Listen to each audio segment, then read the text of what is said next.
অলস টিয়া। একটা ঘন জঙ্গলে একটা অশ্বত্থ গাছের উপর অনেক টিয়া পাখি থাকত। শিকারী কখনো ওদের ধরে নিয়ে যেত, কখনো ওদের বাচ্চাদের। তাই সবাই মিলে ঠিক করলো যে ওদের জায়গা পরিবর্তন করা দরকার। অনেকটা দূরে একটা তাল গাছ খুঁজে বার করলো। তাল গাছ লম্বা বলে শিকারীরা ওখানে অব্দি উঠতে পারত না।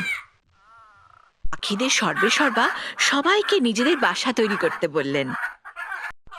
নতুন জায়গা দেখে টিয়া পাখিরা বেজায় খুশি, আর খুশিতে টিয়া টিয়া করতে থাকলো।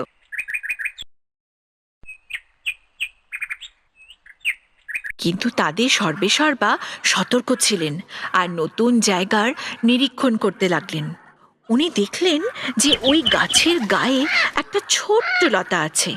তখন তিনি সব টিয়াদের নিচে ডাকলেন, তাড়াতাড়ি নিচে এসো, এই গাছের গায়ে যে লতা আছে তাকে এখনই বার করতে হবে।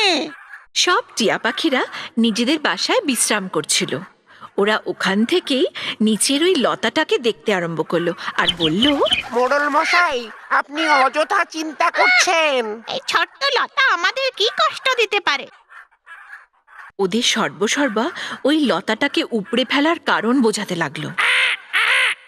আজ এই লতা খুব কচি, ওকে বের করা খুব সহজ, কিন্তু সব সময় ও এরকম থাকবে না। একদিন ও দড়ির মতো শক্ত হয়ে যাবে। একে এখনই বের করে ফেলতে হবে, নইলে পরে এই ধরে শিকারীরা উপরে উঠে আসবে। আমাদের বাসায় পৌঁছলে অনর্থ হয়ে যাবে। সব টিয়া পাখিরা নিজের নিজের বাসায় বসে আনন্দে দিন কাটাতে লাগলো। তারা কোনো রকম বিঘ্নতা চাইছিল না, আর মোড়লের কথায় কানই দিল না। রোজই বলতো কাল করব বলে পিছিয়ে দিতে আরম্ভ করলো। তাতে কি হলো, লতাটা ধীরে ধীরে বেড়ে উঠল, আর একদিন ওই লতা একটা শক্ত দড়িতে পরিণত হলো। এবার পাখিরা চেষ্টা করে ওই লতাটাকে উপড়াতে পারল না। একদিন ঠিক যেমনটি সেই সর্বেসর্বা ওদের সাবধান করেছিল, ঠিক তেমনটি হলো। একটা শিকারী ওখানে এসে ওই লতাটাকে দেখতে পেল। সেই লতার সাহায্যে সে গাছে চড়ে উঠল আর সব টিয়া পাখিদের বাচ্চাদের তুলে নিয়ে সে সেখান থেকে চলে গেল। সব টিয়া পাখিরা দাঁড়িয়ে দাঁড়িয়ে দেখল, কিচ্ছুটি করতে পারল না।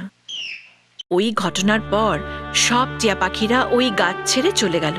ওরা বুঝতে পারল যে তাদের সর্বেসর্বার কথা শোনা ওদের উচিত ছিল, কিন্তু তখন অনেক দেরি হয়ে গেছিল। ছোট ছোট জিনিসের প্রতিও লক্ষ্য রাখা উচিত।